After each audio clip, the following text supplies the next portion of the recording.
gmna uses artificial intelligence for generated speech, visuals, and production. AI-generated content may contain errors. Please verify important information before making decisions or taking action.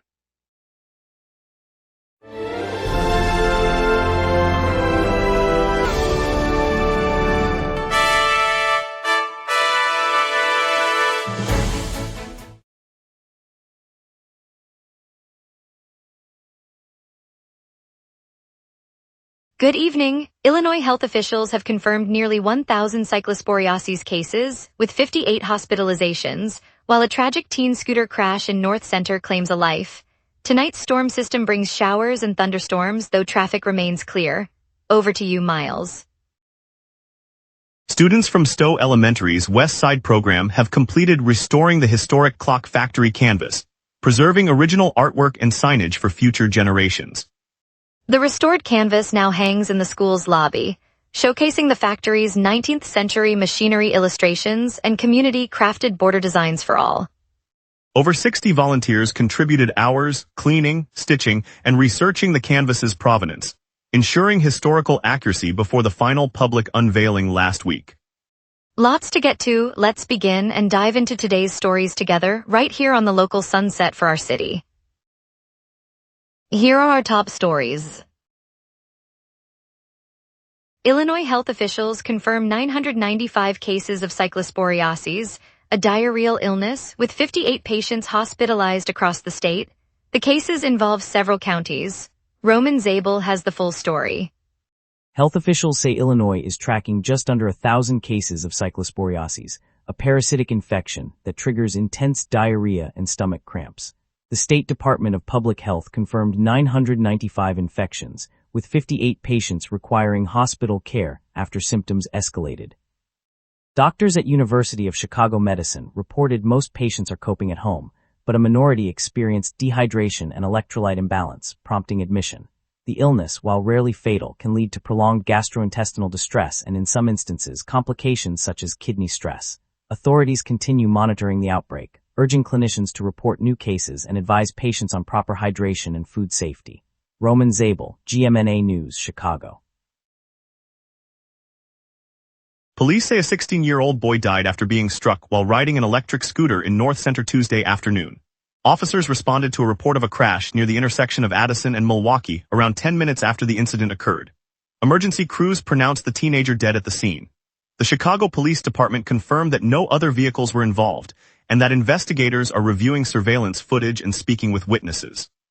City officials reminded residents that scooters are subject to the same traffic rules as bicycles, including the requirement to wear helmets and obey stop signs.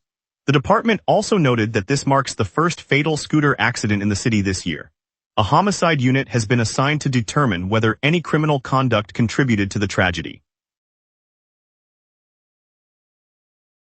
Mayor Brandon Johnson and Chicago Public Schools announced today a plan to broaden the Sustainable Community School Program, a $38 million effort that adds staff, tutoring, and community partners to schools that have fallen behind state benchmarks.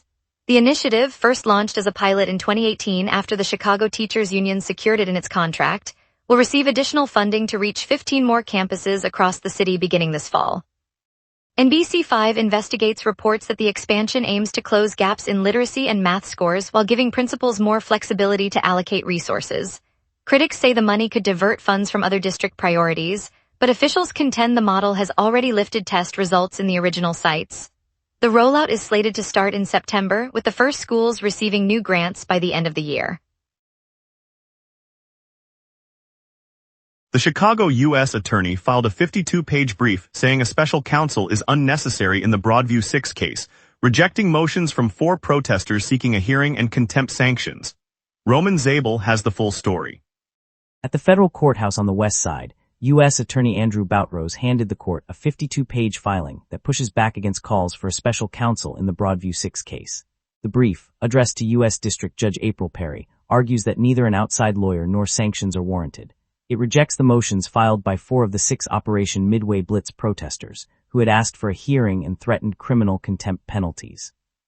The filing says the existing proceedings are sufficient and that the office can handle the matter without additional oversight.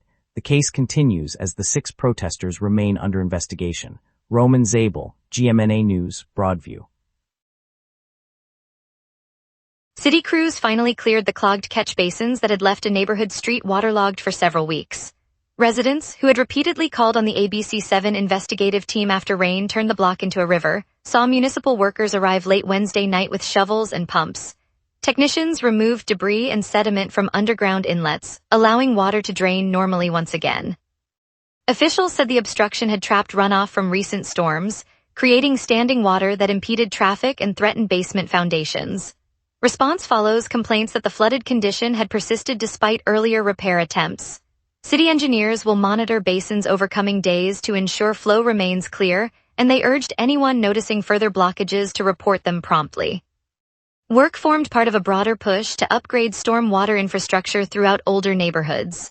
Mayor's office indicated maintenance will be prioritized to keep basins clear and avoid future flooding. We'll hear about a rare hermaphroditic bird spotted in the suburbs and what it means for local wildlife. We will be right back. Every day, important stories happen across the city before any news crew arrives. Sometimes the very first person at the story is you. When you witness something newsworthy, open the GMNA Citizen Reporter app and start your report. The app guides you through every step while your report is delivered directly to the GMNA newsroom. Every submission is reviewed by our editorial team, and approved reports may be featured on GMNA. Get the GMNA Citizen Reporter app today at my.gmna.ca. Your city, your news. Welcome back. Patty Wetley reported an astonishing sight in a suburban Chicago neighborhood today, a bird perched on a feeder that showed both male and female features. Ornithologists explain that true hermaphroditism, where an individual carries functional reproductive organs of both sexes, is exceedingly rare among birds, making this observation a noteworthy event for the scientific community. The bird displayed the bright plumage typical of male cardinals, alongside the more subdued coloration and size associated with females, prompting neighbors to capture photos and share them on local social media groups. Experts from the Chicago Field Museum said the specimen could provide valuable insight into genetic anomalies and environmental factors influencing avian development.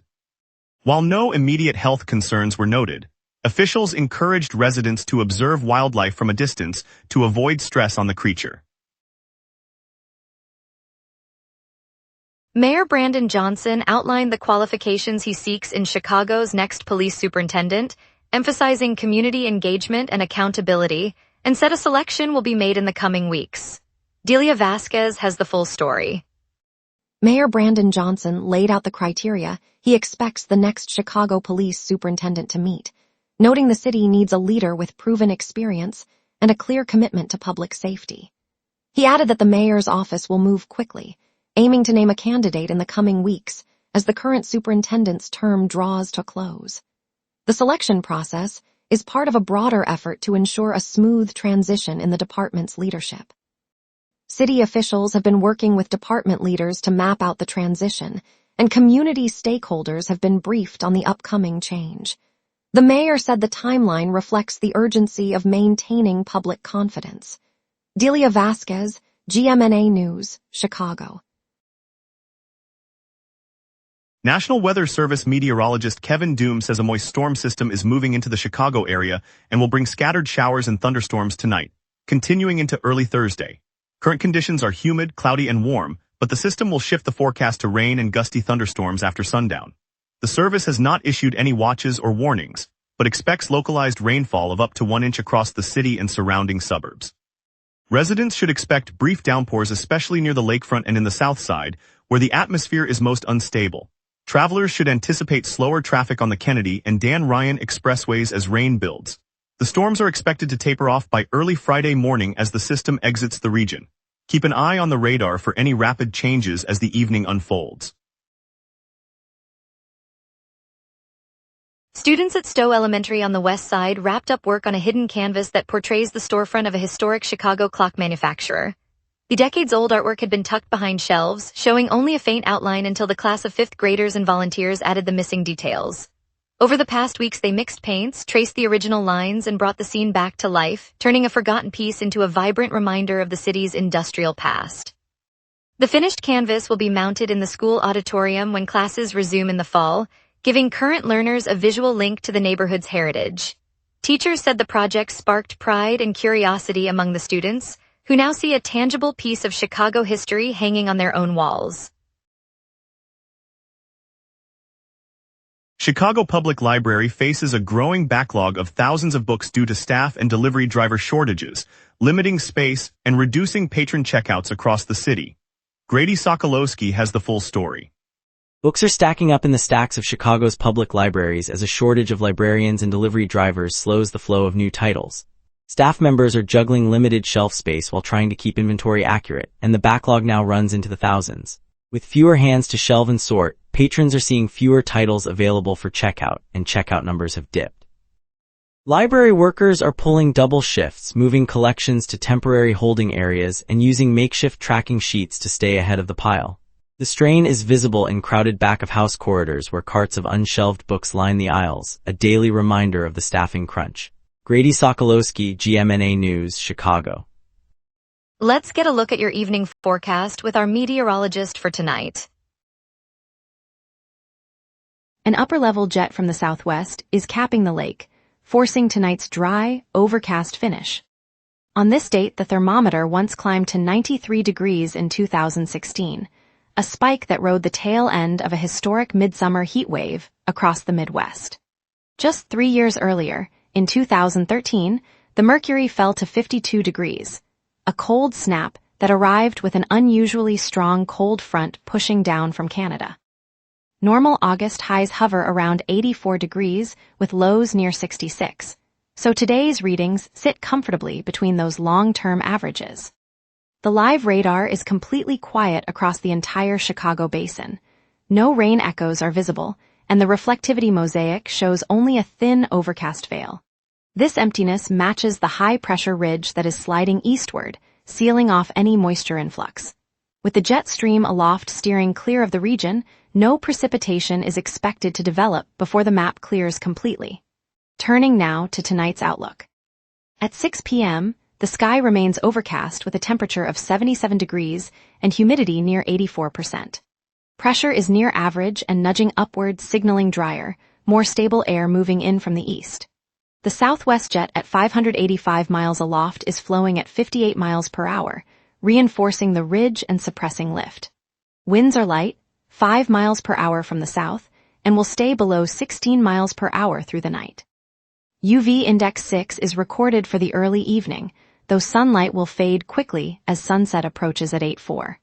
No weather alerts are active, and the forecast calls for clear skies after midnight. Thursday brings a high of 75 degrees and a low of 68, with overcast conditions and a 25% chance of rain as a weak disturbance nudges the southern edge of the ridge. Friday returns to a high of 82 degrees and a low of 68, remaining overcast but dry under the same high-pressure dome. Saturday clears dramatically, offering a high of 81 degrees and a low of 72 under a bright sky as the jet stream shifts northward, allowing sunshine to dominate. Sunday sees another high of 81 degrees, a low of 70, and a light rain chance of 20% as a shortwave trough slides through. Monday caps the stretch with a high of 86 degrees and a low of 73, returning to overcast skies as the ridge rebuilds. These swings illustrate the subtle push-pull between the persistent ridge and occasional mid-level disturbances. And that's your weather. Remember, the local sunset is also available as a podcast. Listen anytime on Amazon Music or wherever you get your podcasts. Traffic's clear will break down today's Chamber Spotlight on Portillo, plus a quick look at the Cubs versus Dodgers matchup. We will be right back. Every day, important stories happen across the city before any news crew arrives. Sometimes the very first person at the story is you. When you witness something newsworthy, open the GMNA Citizen Reporter app and start your report. The app guides you through every step while your report is delivered directly to the GMNA newsroom.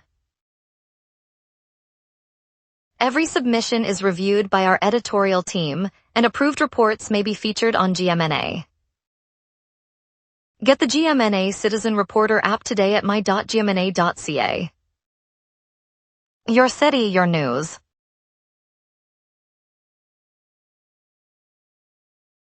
All major corridors are flowing smoothly this evening. Interstate 90 and Interstate 94 are clear from the loop out to the far west side, and Lake Shore Drive shows no slowdown along the lakefront. The Kennedy Expressway remains free, with travel times matching normal conditions from the north side into downtown. On the south side, the Dan Ryan and the Stevenson are moving at steady speeds, no congestion reported at the interchanges. Near the western suburbs, the Eisenhower and the Kennedy-Eisenhower connector are also unimpeded. With no accidents on the roads and no service alerts on the CTA, commuters can expect a typical evening commute. Expect normal signal patterns through the neighborhoods and no detours to plan for. If you're heading home now, you should reach your block without delay, and the night's traffic should stay light through the remainder of the evening. The biggest buzz right now is Lollapalooza's final day, where Tate McRae is set to close out the festival in Grant Park with her chart-topping hits and high-energy dance moves, perfect for anyone looking for a night-long celebration of summer. Also on the Lollapalooza stage, Blackpink's Jennie is making history as the first female Korean soloist to headline, a milestone that underscores the city's growing global music influence. Looking ahead, soulful legend Jill Scott will grace the Chicago Theater for a 3-night stand later this month, offering a timeless black soul experience that longtime fans won't want to miss. And for pop fans craving extra sparkle, Ariana Grande will add an additional performance to her Eternal Sunshine Tour, delivering 3 nights of chart-dominant hits that promise to keep the city humming well into the weekend. And now here's Theo with sports. Chicago sports heat up as history, rain clouds, and roster moves shape the weekend. 2 years ago, Pedro Grifol watched the White Sox stumble into an American League record 21 straight losses, a low point that still haunts the clubhouse.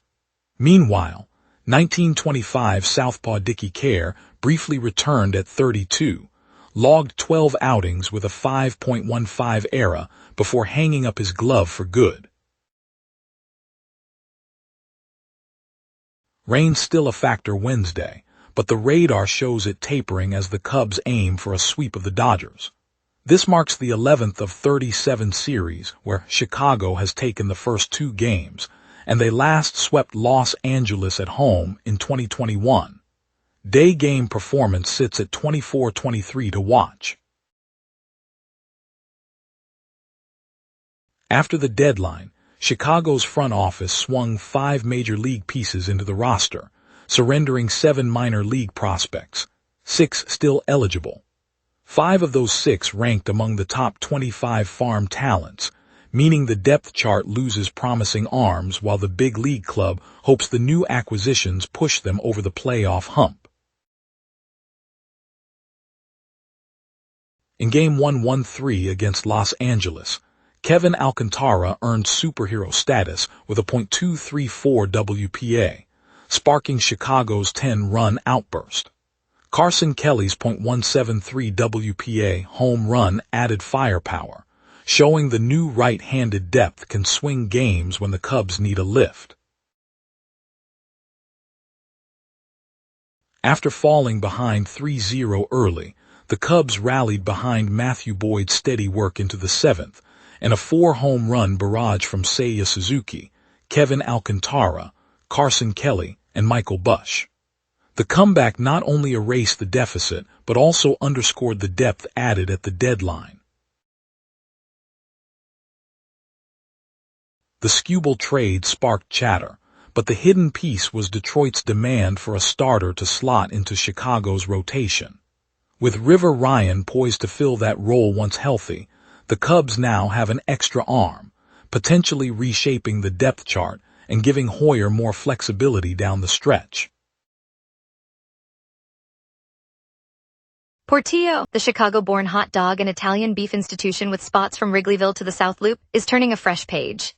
The chain announced today that Kevin Kalicak, a longtime finance leader from Olive Garden, will step in as chief financial officer. With sales easing and an activist investor pressing for change, the new CFO is part of a broader leadership reboot aimed at sharpening the brand's focus and keeping the menu that generations of Chicagoans love on the table. For neighborhoods that rally around the familiar neon sign, a steadier financial helm means more jobs, new community events, and the promise that the taste of the city stays right around the corner. Portillo's isn't just a restaurant, it's a piece of Chicago's everyday story. Up next, we'll explore how bidding wars are driving home prices above asking, plus the governor's call to oil CEOs. Stay tuned. Every day, important stories happen across the city before any news crew arrives. Sometimes, the very first person at the story is you.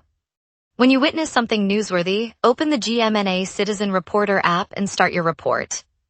The app guides you through every step while your report is delivered directly to the GMNA newsroom. Every submission is reviewed by our editorial team, and approved reports may be featured on GMNA. Get the GMNA Citizen Reporter app today at my.gmna.ca. Your city, your news. Welcome back. Intense bidding wars are driving Chicago home prices hundreds of thousands above asking as inventory dwindles, leaving buyers in fierce competition for the few available properties. Delia Vasquez has the full story. Buyers are lining up in front of a modest two-bedroom on the South Loop, each clutching pre-approval letters as agents field a flurry of calls. Within minutes, the asking price of $300,000 has been eclipsed by offers that top the list by hundreds of thousands, pushing final sales well beyond the original figure. Real estate agents on the block report 3 to 4 competing bids on most listings, a sharp rise from last year when single offers were the norm. The scarcity of available homes has turned the market into a race, with families and investors alike scrambling for any unit that hits the market, driving prices sharply upward. Prospective buyers say they're prepared to stretch budgets, hoping to secure a foothold before inventory dries up completely. Delia Vasquez, GMNA News, Chicago. Illinois Governor J.B. Pritzker has written to CEOs of 7 major oil companies, urging them to return Iran war windfall profits to consumers, while President Donald Trump has criticized profits at Chevron and ExxonMobil. Grady Sokolowski has the full story.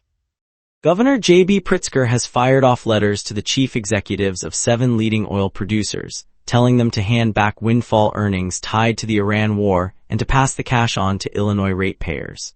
He argues the firms are profiteering off a conflict that has no direct link to the Midwest and that residents deserve relief.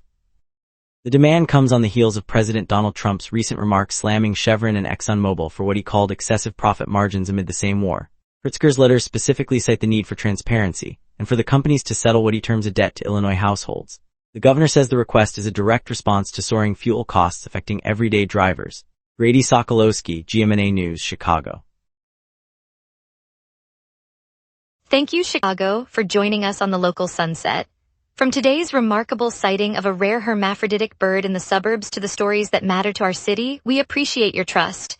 I'm Rosalind Carney. See you tomorrow for more news that matters to you.